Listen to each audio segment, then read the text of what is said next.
Negara Suriname terkenal di Indonesia karena banyak orang Jawa yang tinggal di sana. Sebagian besar keturunan Jawa di Suriname masih mempraktikkan adat istiadat Jawa. Mereka fasih berbahasa Jawa dan menggunakan nama Jawa. Lantas, bagaimana itu bisa terjadi? Suriname terletak di pantai utara Amerika Selatan.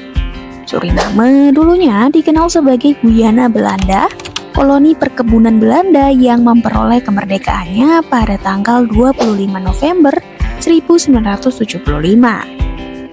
Dari tahun 1980 hingga 1987, negara ini diperintah oleh serangkaian rezim militer. Sebuah konstitusi sipil baru disetujui pada tahun 1987. Kudeta militer kembali terjadi pada tahun 1990. Namun, negara ini kembali ke pemerintahan sipil pada tahun berikutnya. Ibu kota Suriname adalah Paramaribo, terletak 9 mil atau 15 km dari Samudra Atlantik di Sungai Suriname. Britannica mencatat Suriname adalah salah satu negara terkecil di Amerika Selatan, namun populasinya merupakan salah satu yang paling beragam secara etnis di wilayah ini. Orang Asia Selatan, keturunan pekerja kontrak dari India, adalah kelompok etnis terbesar di Suriname yang mencakup lebih dari seperempat populasi. Kelompok etnis utama kedua yang mencakup sekitar 1/5 dari populasi adalah orang Marun, keturunan budak yang melarikan diri dari Afrika. Orang Kreol yang di Suriname sebagian besar adalah keturunan Afrika, berjumlah antara 1/10 dan 1/5 dari populasi. Keturunan Jawa atau orang-orang dari Pulau Jawa, Indonesia, menurut survei pada tahun 2012, mencapai 13,7% populasi. Etnis populasi terbesar keempat di negara tersebut. Menilik sejarahnya, banyak orang Jawa tinggal di Suriname saat ini adalah keturunan dari imigran Jawa pada masa penjajahan Belanda. Mereka bermigrasi ke Suriname sebagai pekerja atau buruh di perkebunan Belanda. Darmoko dari Universitas Indonesia dalam studinya berjudul Budaya Jawa dalam Diaspora, Tinjauan pada masyarakat Jawa di Suriname, menjelaskan perpindahan sebagian etnis Jawa ke Suriname merupakan dampak berakhirnya sistem perbudakan pada tahun 1863. Dalam studinya, Darmoko merujuk keterangan dasar Suriname tahun 2003 yang ditulis oleh KBRI Paramaribo. Berakhirnya era perbudakan membuat banyak tenaga kerja meninggalkan pekerjaannya di perkebunan-perkebunan dan beralih ke lapangan kerja lain sesuai dengan keinginan mereka masing-masing.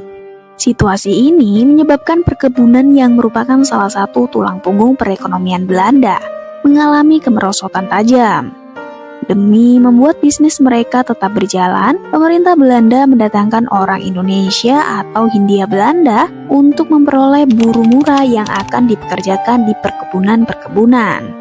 Hampir seluruh buruh kontrak didatangkan dari Jawa Tengah karena saat itu wilayah tersebut sudah cukup padat penduduknya dan rawan bencana alam berupa gunung meletus yang mengakibatkan rendahnya tingkat perekonomian masyarakat.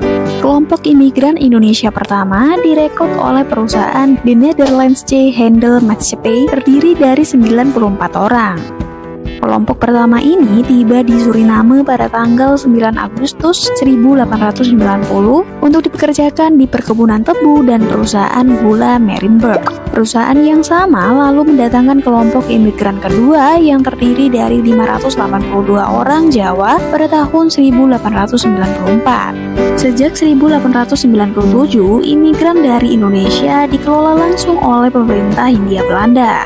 Imigran dari Indonesia sejak tahun 1890 hingga 1939 tercatat 32.956 orang dengan 34 kali kloter kedatangan. Berdasarkan perjanjian yang ada, para buruh Jawa tersebut memiliki hak untuk kembali ke Indonesia melalui repatriasi bila telah habis masa kontraknya. Setelah habis kontrak, pada tahun 1890 hingga 1939, tercatat 8.120 orang telah kembali ke tanah air. Pada tahun 1947 berjumlah 1.700 orang, dan terakhir pada tahun 1954 berjumlah 1.000 orang.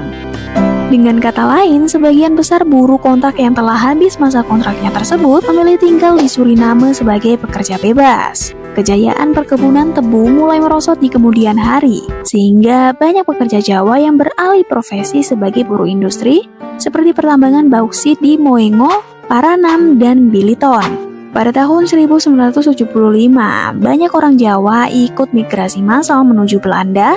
Pada saat itu, sebanyak 150.000 orang meninggalkan Suriname. Orang Jawa di Suriname memutuskan berpindah karena didorong kekhawatiran mereka terhadap kemungkinan terjadinya bencana nasional serta dominasi dan penindasan politis yang dilakukan oleh golongan etnis Kreole. Sensus tahun 2004 mendapati bahwa ada 71.879 orang Jawa di Suriname. Selain itu, pada tahun 2004 tercatat lebih dari 60.000 orang keturunan campuran dengan jumlah yang tidak ketahui berapa persen keturunan Jawa. Rose Margin Hofte dan Harite Mingoen dalam wacana Journal of the Humanities of Indonesia menyebutkan bahwa orang Jawa di Suriname membentuk ekspresi budaya dan tradisi mereka sendiri di Suriname dengan sedikit yang dapat mereka ingat dari tempat asal mereka.